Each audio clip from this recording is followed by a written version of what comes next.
Please stand clear of the doors. Por favor, manténganse alejado de las puertas.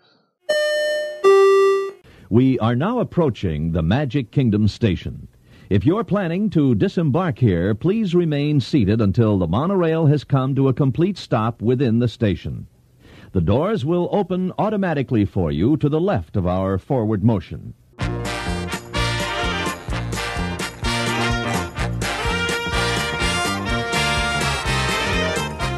Hey everybody, thanks for joining us. Yes, we're back. We're better than ever. This is Tim Scott, ResortLoop.com, the gateway to the magic. We had a little hiatus there, but trust me, we're back. Sorry about that. We should have put me some updates, what was going on, a lot of behind-the-scenes stuff, a lot of stuff. Anyway, I thought there's no better show to come back to than to talk about the D23 Expo and have a little post-game show. Now, you will recall the D23 Expo is the biannual event by the Club D23, a club that, for Disney fans, they carry out a few events during the year, but this is the D23 Expo, usually where they have the Disney Legends induction ceremony, kind of the Hall of Fame for those involved in a Disney company who have done great things for the Disney company. We're going to talk about that. They also have some celebrity appearances. They're always kind of fun to watch. They have history presentations. I'd love to see some of those. Archives exhibits are there. I'd love to see those too.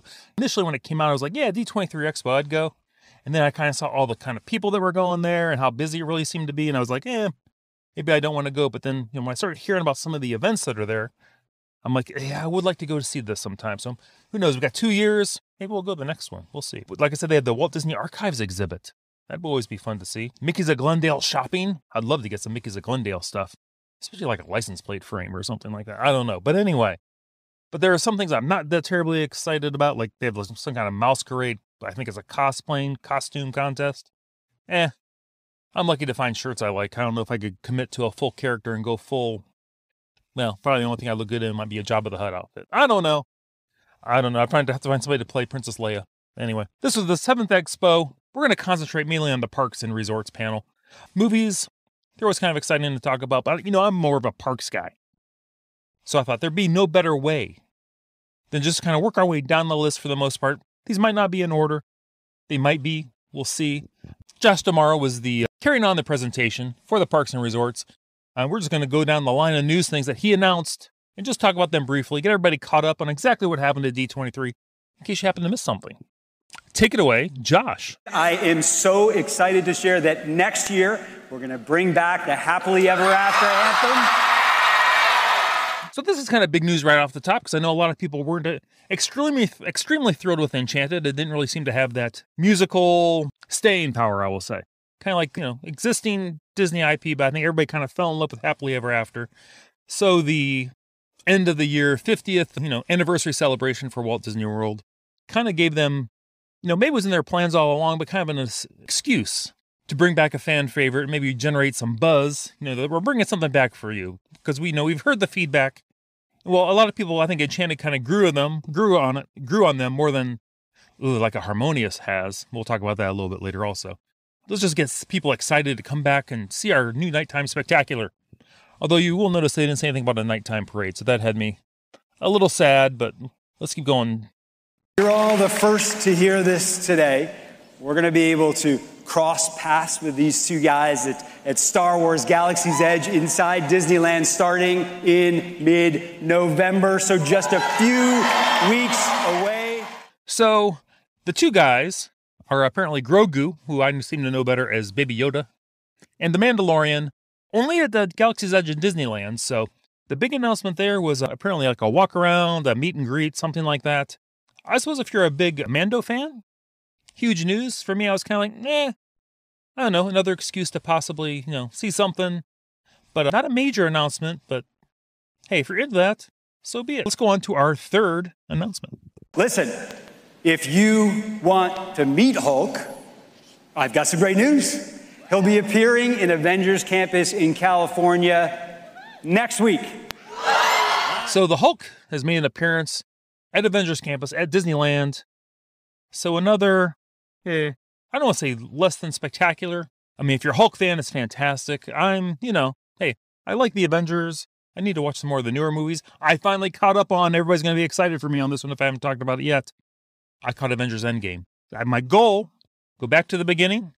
I watched Iron Man all the way through. Took a little brief hit when I watched all of Agent Carter. Kept on going, and it took me a while.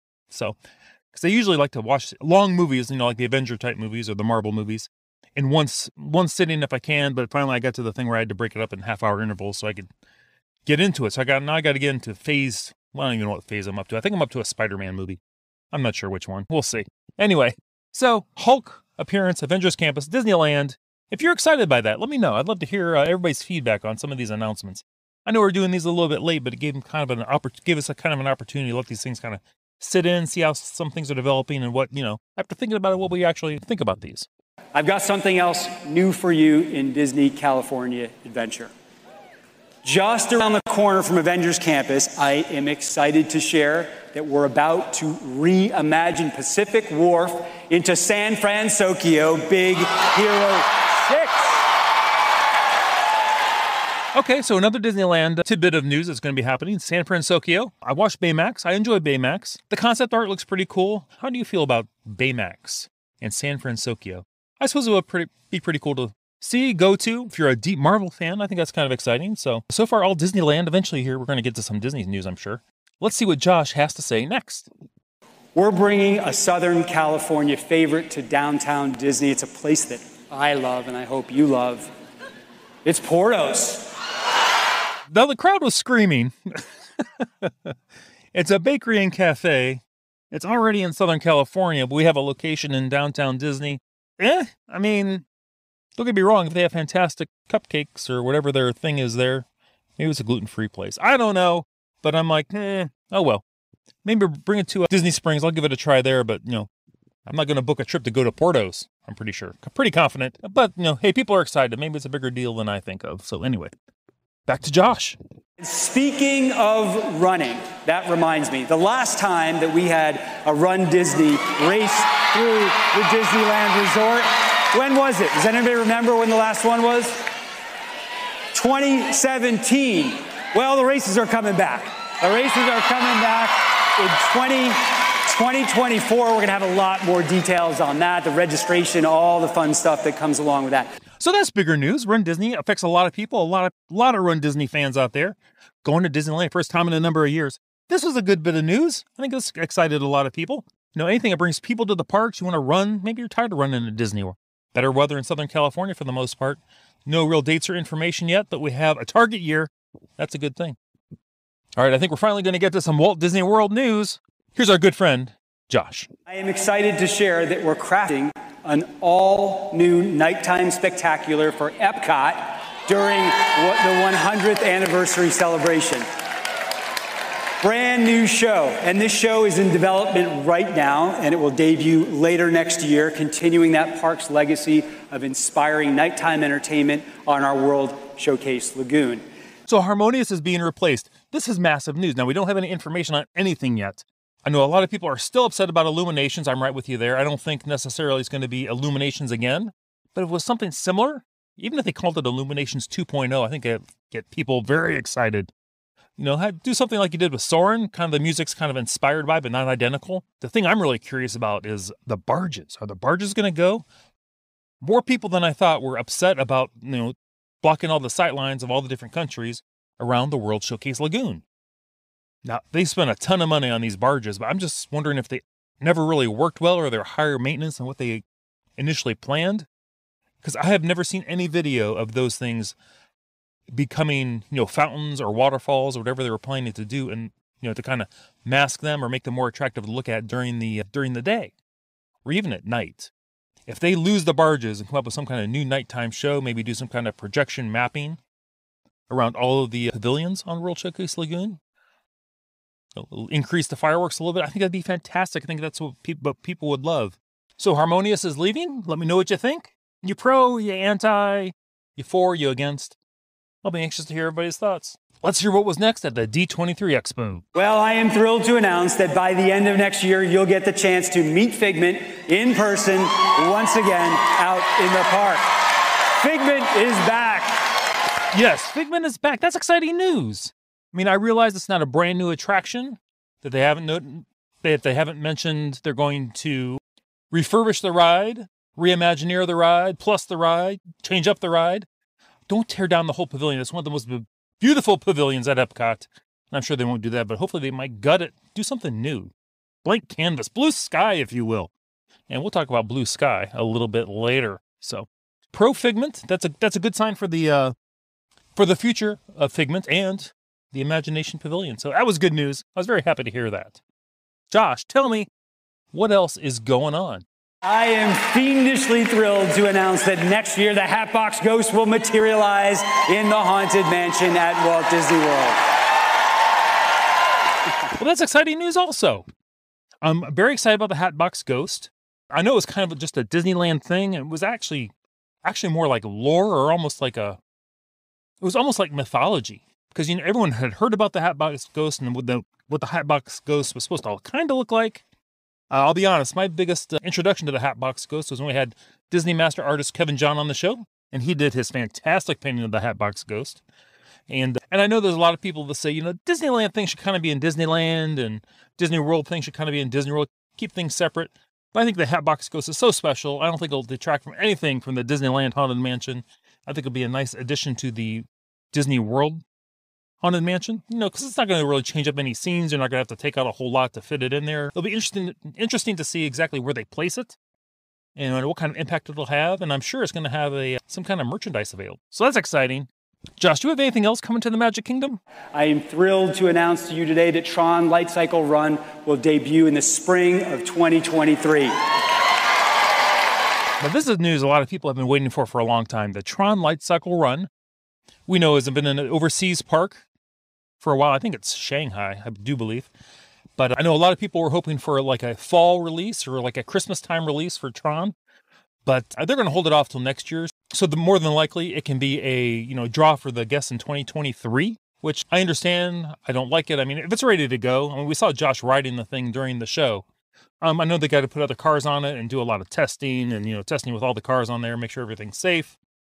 But I won't be surprised I'll be interested to see when the soft opening is for that, if it opens in 2023. So something to look out for. Tron Light Cycle Run, and it looks beautiful over there in the Magic Kingdom. It really blends in well with Tomorrowland. Very excited for Tron Light Cycle Run. Now, the next announcement Josh is going to give us, I think, caught everybody by surprise. I don't think this one was on anybody's radar. At the heart of every adventure, there is a treasure. And we can't wait for you to create memories aboard this spectacular new ship. So yeah, the Disney Cruise Line's big news was the name of the next ship, the Disney Treasure. I'll be honest, the name didn't initially hit me. Now, it took me a while to get used to the idea of the treasure being the name of the new ship, because I kept thinking, where do people look for treasure at the bottom of the ocean? So I didn't think that was necessarily good. But looking at the art, I just think it's going to be, a beautiful ship. Now, I know the Disney Wish has had some criticisms. A couple people don't like the layout, and they think that kind of thing could have been maybe designed a little bit better. So it'll be interesting to see, and we're going to have a show coming up relatively soon on a couple Wish reviews, so that'll be exciting. So I'll be anxious to see if they take any of this feedback from the Wish and they put it to the treasure. I know there's not a whole lot they can maybe do, because once the core of the ship's been designed, you can maybe change up some things, but once the keel's set, the plans are there, but it's not too late. They could still move some things around. But, you're not going to change the length or the width or anything like that. And as far as I know, the keel hasn't been laid yet. But trust me, they're going to build 3 ships. They're going to be kind of on the same print. But I do know once they lay the keel, it takes at least a year or so to build the ship. So they haven't laid that yet as far as I know. So we're at least a year out, probably a year and a half out. And who knows when we'll decide to build things. They might hold things off a little bit to see if, prices come down a little bit on some of the core things they'll need to buy. Like steel and that kind of thing. What else do you use to build a ship? There's probably plastic in there. I don't know. Maybe some TVs will go in there. I don't know. I'm kidding, but I'll be anxious to see if they do anything different with the treasure than they did with the Wish. Oh, and in there, they also mentioned some Australia cruises, maybe a New Zealand cruise. And I think they're even going to do a Hawaii or so in there. So exciting things happening with Disney Cruise Line. Josh, what else is going on? What we're going to talk about next is way early in the creative process. It's what our Imagineers call blue sky. I want to be clear with everybody in here, though. We are not up here daydreaming. It's important to me that you know these things we're going to talk about, they are very real. So this is a really kind of weird announcement, I thought. They mentioned, what if we could build some stuff past Big Thunder Mountain? What could we put there? Well, and then Imagineering came out and they went through their whole list of, basically different IPs they have that they could build. I believe there was some Coco in there. There was some Encanto in there. I found the Villain's Land thing very interesting because I like the idea of a Villain's Land much more than a Villain's Park. I'm not sure a Villain's Park would be as good of an idea. Not that they don't have the plenty of IP and Disney villains they couldn't do a park. I'm just not sure it'd have as big of a draw as they would think. I mean, I think everybody likes it because it'd be a big change. But I think Disney Villain's Land is a much better idea than a Disney park. That's just my idea. I'm just throwing it out there. Let me know what you guys think.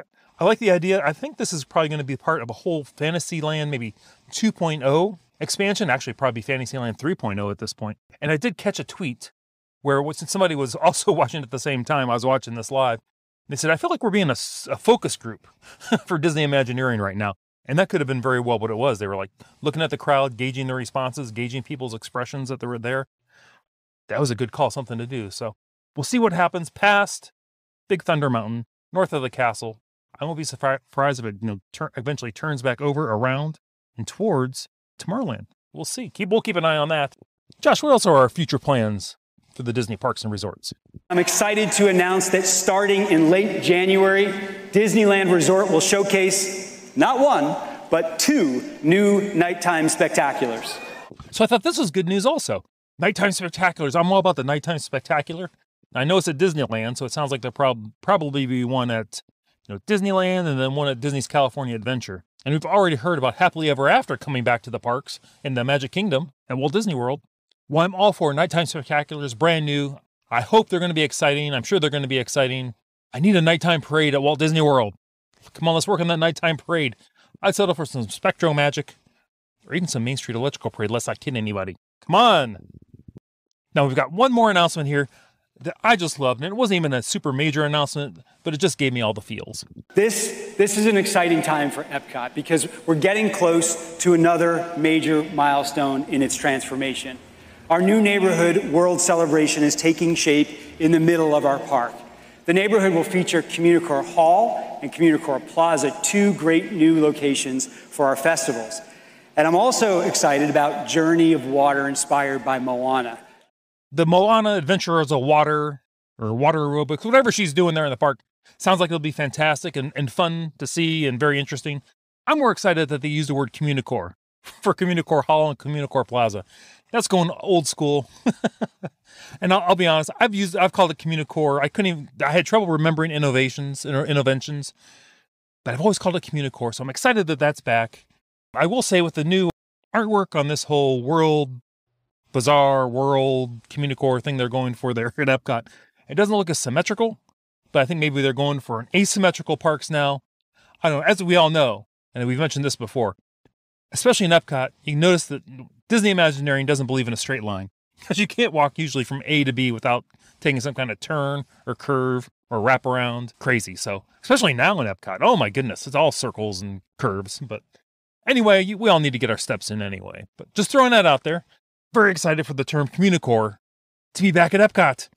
Let's face it, I'm an old guy and it's hard to change my ways. Just like it'll always be Epcot Center. I'll be honest, the one thing I was looking forward to in this D23 was an announcement about the monorails.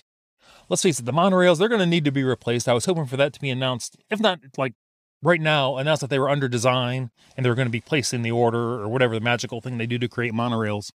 We do have Destination D in 2023 at Walt Disney World to look forward to. So we got D23, Destination D, 2023. It all rhymes. I'm sure there's going to be lots of merch with all those numbers in there in letters. But let me know what you guys thought. Was there an announcement you were super excited about at the D23 Expo? Is there an announcement they didn't have that you're hoping will come out next year?